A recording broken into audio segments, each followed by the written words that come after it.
देश के कानून व्यवस्था को अपमानित करना चाहते हैं? क्या वो काले कपड़े जो पिछड़े समाज, जो ओबीसी के लिए अशब्द कहे गए हैं राहुल जी द्वारा, उसको वो जस्टिफाई करना चाहते हैं? क्या जिस कोर्ट ने, न्यायालय ने उनको कन्विक्ट किया है उसके खिलाफ प्रदर्शन था? क्या यह सुप्रीम कोर्ट के खिलाफ प्रदर्शन था जिसने ये निर्णय लिया है कि अगर कोई भी व्यक्ति 2 वर्ष की उसके ऊपर सजा आती है तो वो ऑटोमेटिकली डिस्क्वालीफाई हो जाता है? और या वो प्रदर्शन अपने खुद के नेता राहुल गांधी के विरोध में था, जिन्होंने 2013 में वो अध्यादेश और कानून फाड़कर प्रेस के सामने एक प्रकार से नींव रखी, जिसके तहत आज वो ऑटोमेटिकली डिस्क्वालीफाई हो गए जिस दिन न्यायालय ने यह निर्णय लिया कि उनको 2 साल की सजा मानहानि के इस बहुत ही ओछे बयान के ऊपर, जिससे पूरा ओबीसी समाज देश का व्यथित है, नाराज है कांग्रेस के ऊपर, राहुल गांधी के ऊपर। और मैं समझता हूं कि ना सदन को, ना सदन के स्पीकर या चेयरमैन को किसी की इसमें कोई डिस्क्रिशन नहीं है। कानून सुप्रीम कोर्ट ने बड़ा स्पष्ट रखा है कि जिस वक्त 2 वर्ष की सजा किसी भी एमपी या एमएलए को होती है, उसी समय से ही स्टैंड्स ऑटोमेटिकली डिस्क्वालिफाइड।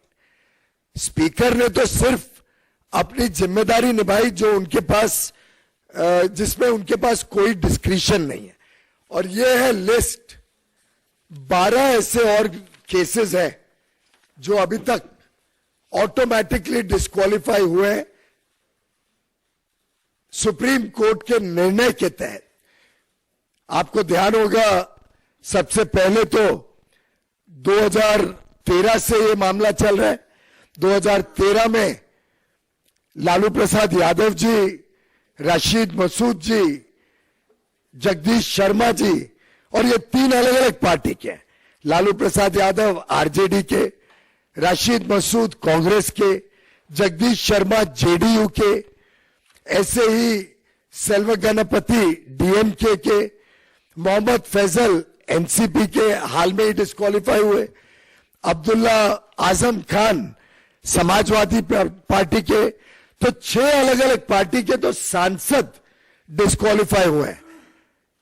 उस समय क्या कोई आंदोलन तो दिखा नहीं, कोई काले कपड़ों में दिखा नहीं, कोई सत्याग्रह में पे नहीं दिखा।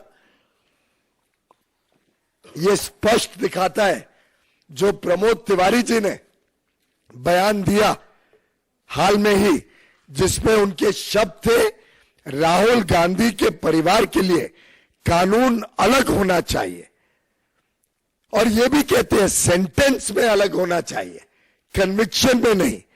यानी एक प्रकार से वो इस बात को स्वीकार कर रहे हैं कि उन्होंने गुनाह तो किया है, अपराध तो किया है, क्योंकि उन्होंने कहा कन्विक्शन तो करते हुए तो देखा जाता है, अपराध क्या था उस पर उनका कोई आलोचना नहीं है।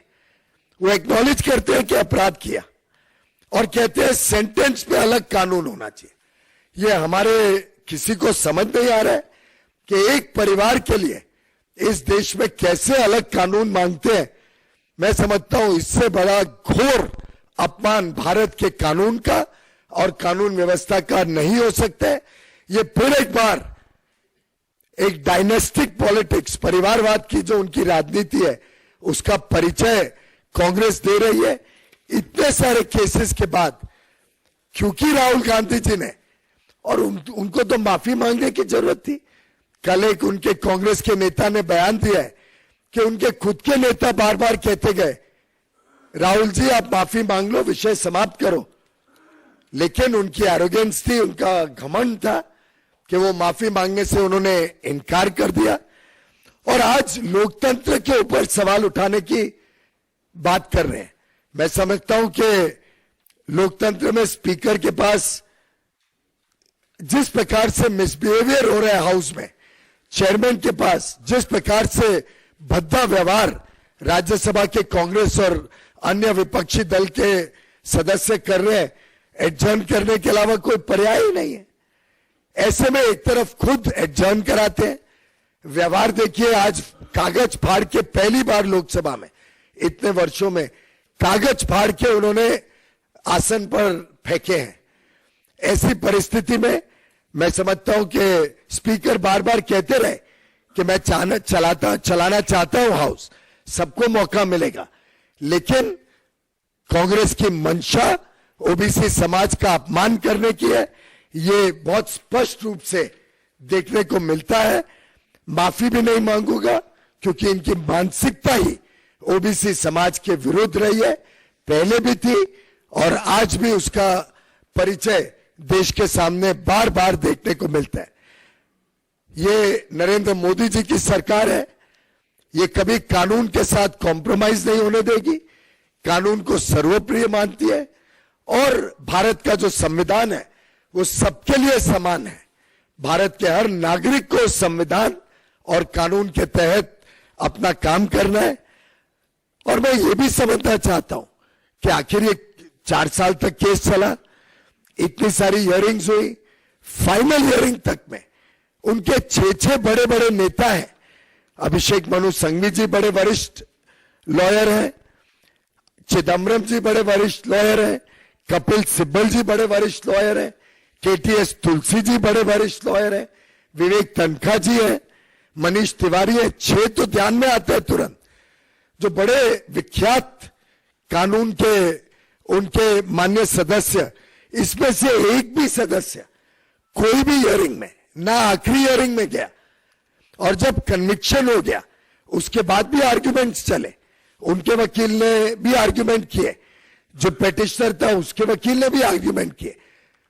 एक भी बड़ा कानूनी उनका सांसद या बड़ा उनका नेता ना हाजिर होना, यह भी एक सवाल उठाता है कि क्या ये कांग्रेस की अंदरूनी कोई लड़ाई है? क्या कांग्रेस के नेता स्वयं राहुल गांधी जी को तकलीफ में डालना चाहते थे? ये किसके एडवाइस पे पूरी कानूनी प्रक्रिया उन्होंने चलाई, ये वास्तव में एक सवाल खड़ा करते हैं। और मैं समझता हूं राहुल गांधी जी को कोई अधिकार नहीं है कि वो देश के कानून से अपने आप को बड़ा समझे, इस घमंड के साथ पूरे ओबीसी समाज की अपमान करे और बार बार सदन के पीठ के ऊपर जो पीठासन अधिकारी हैं, जो स्पीकर चेयरमैन का अपमान और उनकी अवमानना करने की जो कोशिश की जा रही है उनके अलग अलग नेताओं द्वारा, उसका भारतीय जनता पार्टी घोर निंदा करता है। बहुत बहुत धन्यवाद। एक विषय जरूर मैं पूछना चाहूंगा कांग्रेस के माननीय सांसदों को कि ये जो काले कपड़े कहां पहने जाते हैं, किस जगह पर ये काले कपड़े ज्यादा देखने को मिलते हैं? और मुझे लगता है उनके पास इतने हताशी हो गई है, आज इतना वो डिमोरलाइज है कि वो शायद सिर्फ काला जादू पे फिर एक बार अपने आप को टिकाना चाहते हैं। वो शायद बाकी सब पर्याय उनके फेल हो चुके हैं। ऐसी परिस्थिति में उनके पास सिर्फ काला जादू ही एक रह गया है, लेकिन ये नहीं समझते कि जनता का विश्वास वो पूरी तरीके से खो चुके हैं। और आप तो पीयूष गोयल को आप सुन रहे थे, वो कांग्रेस पर हमलावर थे। उन्होंने कहा कि इन्होंने माफी नहीं मांगा, सारे ओबीसी समाज का अपमान किया और साथ ही उन्होंने कई और सवाल उठाए।